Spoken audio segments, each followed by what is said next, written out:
Hey guys, Trent from Local Pest Experts, back with another Wednesday waffle. Unfortunately, nothing overly exciting to see today. No cool bugs in the background or anything like that.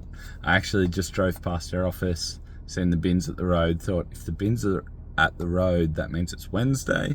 That means it's Wednesday waffle day. I better put something together. So, as a last minute idea, I thought we'd talk about the Redback spider mating process. It's funny, this just came up at our recent team meeting. One of our team members was doing what we call a tech talk. And a tech talk is when they talk about something specific to our industry, whether it's, a process specific to us, whether it's pest specific, whether it's product specific, and then it turns into a bit of a chinwag between the team about, I do it this way, I've learnt this is what I've seen, this is my experience, and then it can build some really strong knowledge across the whole team. So they're really fun, and especially when they start to run a little bit.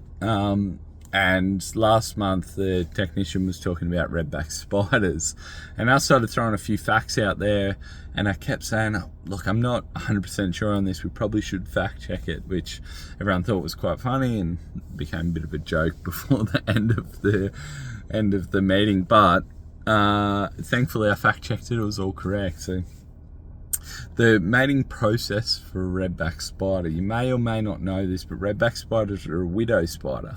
So I'm sure you've heard about the black widow. That's like an American species or American version of Lactodectus, which is the genus that redback spiders fit into.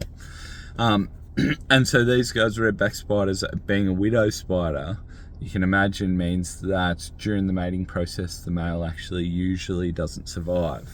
And so what happens, the male actually looks nothing like a redback spider, no red stripe, completely different sizing. It actually looks a lot more like a spiderling of a redback spider. And so the spiderlings are tiny, obviously, a couple millimeters long, maybe 3-4 millimeters max.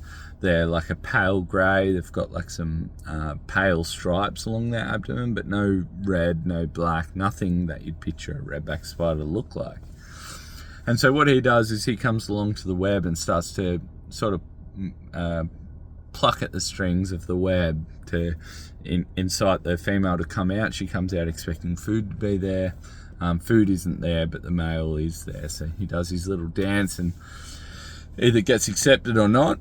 But in the event that he gets accepted, what he then does is does like a somersault almost and presents his abdomen to the big female.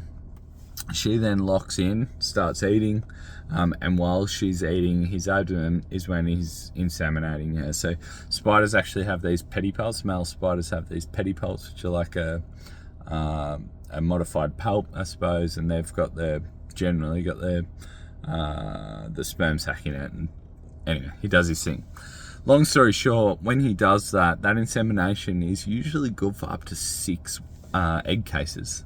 6 egg cases times 500 is 3,000 potential babies. So he unfortunately passes, but we see this a lot in the pest world or in the bug world, where most of their life's goal is to reproduce. He does that. He leaves 6,000 young in his wake, and he moves on to redback daddy spider heaven.